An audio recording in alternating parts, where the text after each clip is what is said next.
Là, tiens, attends. Ah oui, c'est ça. Non, ça. Non. Voilà, tu le tires pas. Là, tu le mets bien au taquet. On t'a pas besoin du truc, enfin. Ouais. Fais-le à la main. On va pas le protéger là. Non, attends, touche pas plus, parce qu'après, t'as trop... Encore un. Là, attends. Et on lâche. Ah oui, quand même. Je vais aller chercher.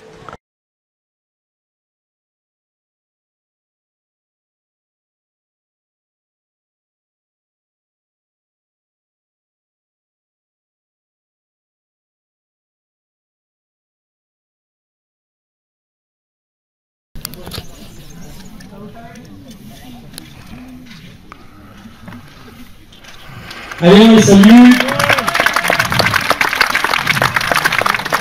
Vous avez vu le temps qu'a duré le premier combat? C'est pas grand chose, mais quand on fait les statistiques, quand on étudie les statistiques, après les programmes de Pompéi par exemple, on voit qu'une après-midi de gladiature, il n'y a qu'une douzaine de combats qui se déroulent. Voilà, ça commence à devenir très dynamique comme combat, le trace en veut. Vous voyez les positions de combat. On essaie de se cacher derrière son bouclier au maximum, on met en avant la jambe gauche, la plus protégée. Ah. Le plomac a été touché dans le dos. Une belle estafilade. Alors, vous avez vu, on utilise des armes en bois. Hein. Les armes en bois, ça n'empêche pas qu'on puisse se faire très mal quand même. Tous ces gladiateurs ont quelques soucis de santé suite à leurs expériences de combat de gladiature, des côtes cassées, des hématomes en tout genre. les orteils, le doigt. Voilà, le Plomac ne peut plus tenir la distance avec sa lance.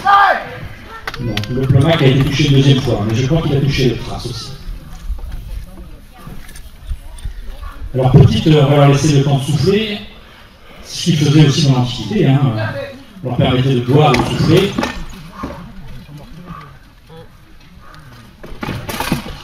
Oui, le trace a été touché aussi là.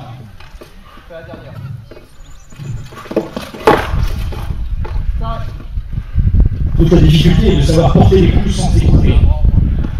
Le Plomac abandonne. Il a été touché plusieurs fois, là aussi il avait vu, dans l'autre, et là on passe l'épée, et il lève le doigt, l'index, pour demander sa mission. On peut peut-être lui dégager le casque pour qu'il puisse respirer. Que dit notre éditeur? Mité? Bon. Alors, il ne nous demande même pas. Allez, Mité, qui part au bout. Il faut savoir que ce n'est pas innocent chez un éditeur de spectacle, parce qu'il a dépensé énormément d'argent, parce que le matin, il y a des chasses aussi. Donc, il faut acheter des animaux. Bon. L'après-midi, entre midi, il y a des combats contre le Thrace, qu'on a vu un petit peu avant. Il combat aussi contre le Plomac.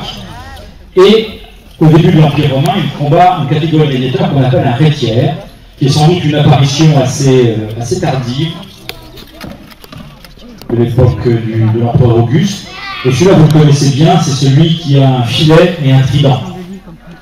Il a aussi un poignard, parce que si jamais il est trop proche de son adversaire, son trident ne lui a aucune utilité. Donc il peut lui sauter dessus et puis le menacer avec son poignard. Alors vous voyez qu'il n'a pas bouclier, puisqu'il tient quand même déjà 2 armes, voire 3 même. Donc il ne peut pas tenir de bouclier, donc on lui a mis sur cette épaule ce qu'on appelle une plaque en métal, dont certaines on les retrouve à Pompéi, qui sont souvent très décorées, et qui sert un peu de bouclier, mais qui l'handicape aussi, puisque ça ne lui permet pas de faire tous les mouvements. Alors en face, le Myrmillon, lui, c'est le gladiateur lourdement armé. Vous voyez la taille de son bouclier, donc grand bouclier, cette fois, donc petite jambière. Et il a un casque qui est lui aussi qui est reconnaissable avec ce grand cimier anguleux.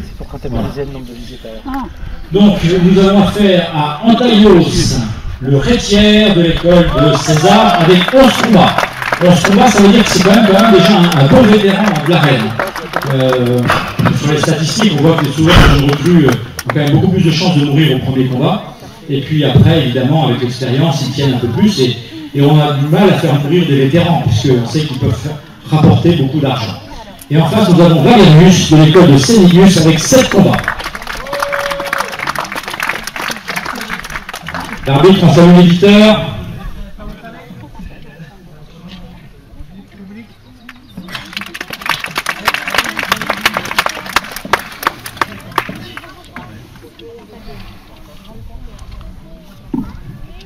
Allez, Pugnaté.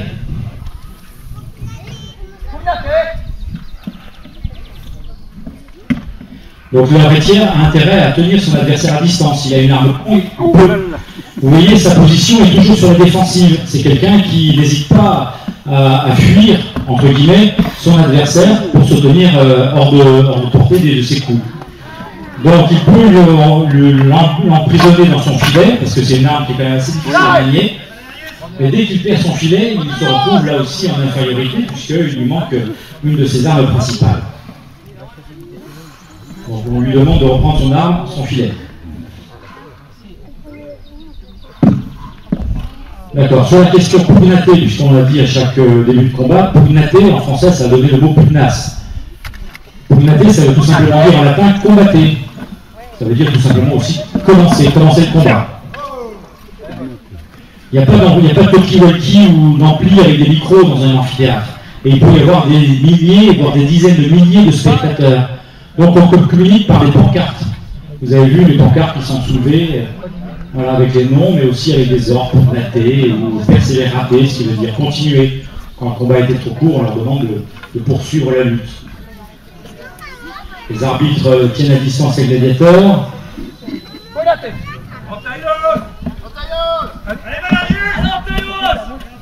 Allez, on les encourage. Le Myrmillon a été touché. Vous voyez, on est quand même loin des combats chorégraphiés du cinéma. Hein. On se tourne autour, on cherche la faille et surtout on essaie de poursuivre.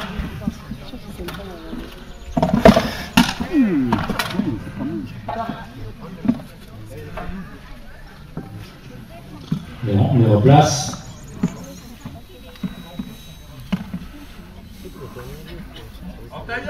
On souffle aussi le casque.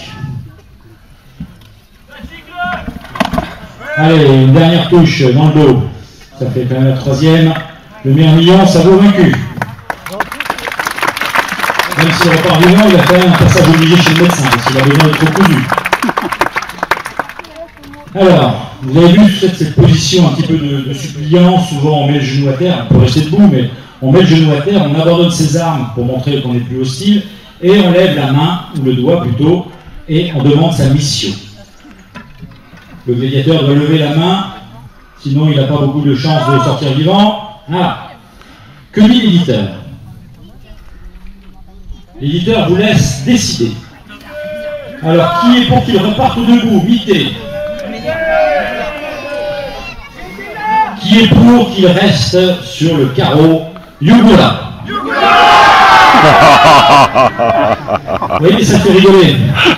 C'est le baroud d'honneur des gladiateurs. On apprend à se battre, on apprend à tuer, mais on apprend aussi à mourir. Donc, le gladiateur ne se soustraira jamais à cette mise à mort. C'est une façon aussi pour lui de prouver que c'était un bon gladiateur. Alors, quand on dit Yugula, ça veut dire égorge-le. Mais dans les faits, on n'égorge pas un gladiateur. On lui plante la dague à la base du cou et on va toucher directement le cœur pour provoquer un évanouissement mortel. Alors ça a l'air barbare, mais en fait c'est la manière la moins douloureuse de mourir. C'est-à-dire que en gros il sent rien, il s'évanouit. Oui, Lydie, tu confirmes? Voilà, on confirme. Ah oui. C'est du sable, ça va. Hein. Ça pourrait être des charbons à prendre.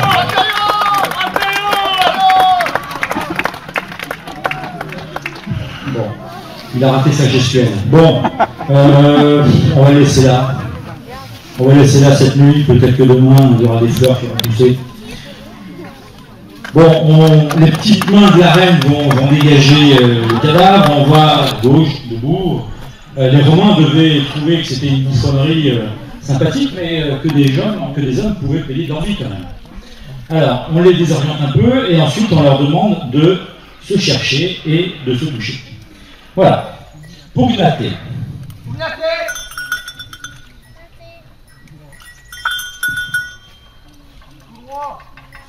Allez! Vas-y, avance, avance, avance.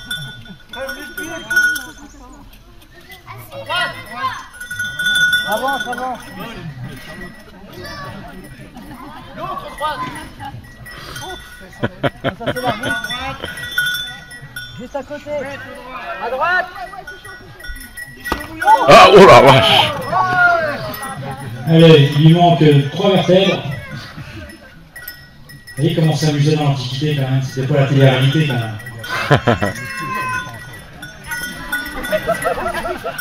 Il a peur, il se sauve. Alors l'arbitre il a pas intérêt à trop s'approcher quand même.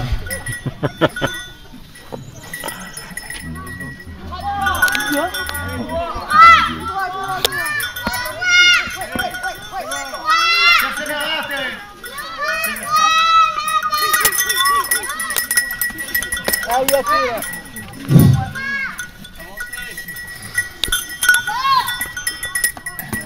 Ça il est déjà abondamment quand même. Hein.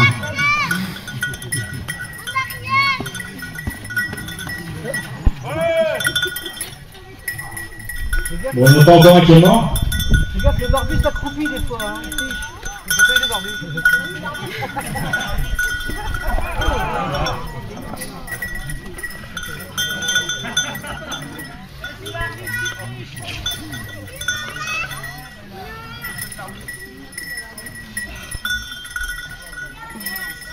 On dirait les chèvres dans les alpages. On peut avancer, tu l'as dans le dos là.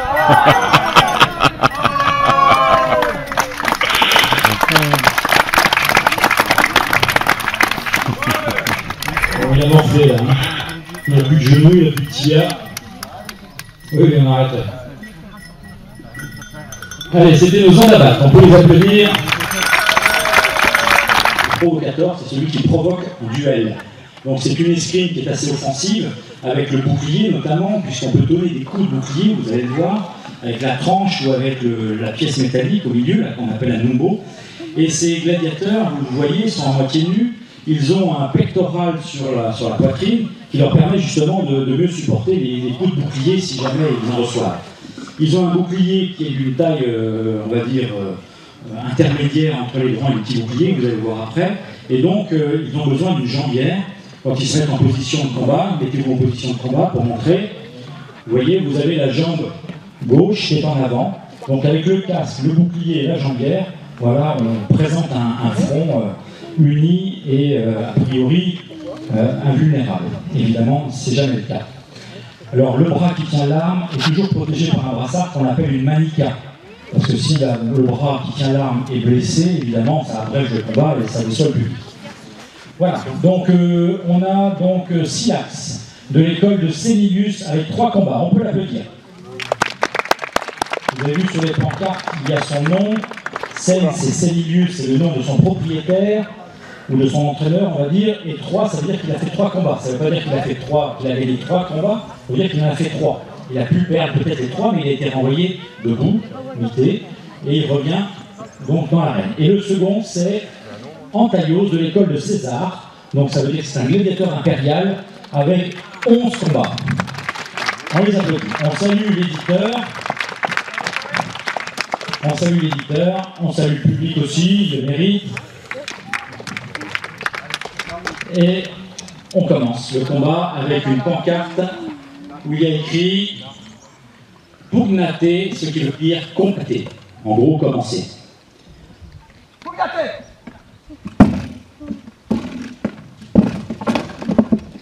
Alors déjà, ce que vous voyez, c'est que les armes des gladiateurs sont très courtes. On n'est pas du tout avec des glaives longs comme on entend chez les légionnaires. Donc le combat se fait au corps à corps. Il faut s'approcher le plus près de son adversaire et contourner la défense du bouclier.